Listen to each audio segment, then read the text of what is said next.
အနေနဲ့ဒီမျော်လင့်ရဆိုတဲ့ဇက်ညွန်ကောင်းစင်လေးနဲ့ပတ်သက်ပြီးမှအနည်းငယ်မြင်ချင်တာဖြစ်တယ်ဒီမျော်လင့်ရဆိုတဲ့ဇက်ညွန်လေးကဘာကိုရည်ရွယ်ထားပြီးမှရိုက်ကူးဖြစ်တာလေ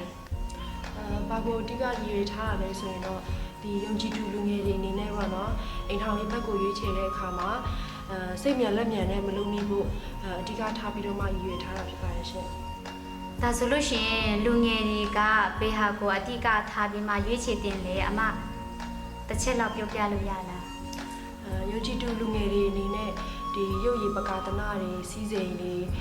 နှလုံးသားရေးရာတွေကိုပို့ပြီးတော့မှဦးစားပေးခြင်းထက်ဖျားကိုပို့ပြီးဦးစားပေးတတ်ဖို့ပြီးတော့ဒီဖြစ်တဲ့ဖြစ်တိုက်တာကိုပဲရွေးချယ်တတ်ဖို့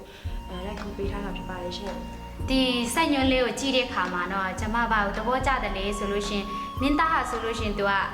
ရုပ်လေးချောတယ်ရုပ်ရည်လေးတတ်နေဒါပေမဲ့လေအမကအသက်ရှင်နေဖျားကိုမရလို့ရှင် sorry ပဲဆိုပြီးမှဘာလို့ညင်လိုက်တာလဲ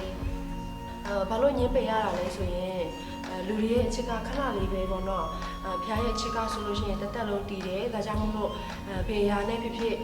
ဖျားနဲ့ရှင်ပြီးရွေးချယ်ရမယ်ဆိုရင်ကျမတို့အနေနဲ့ဖျားကိုပဲဦးစားပေးပြီးတော့မှအဓိကရွေးချယ်တင်နေဆိုတာကို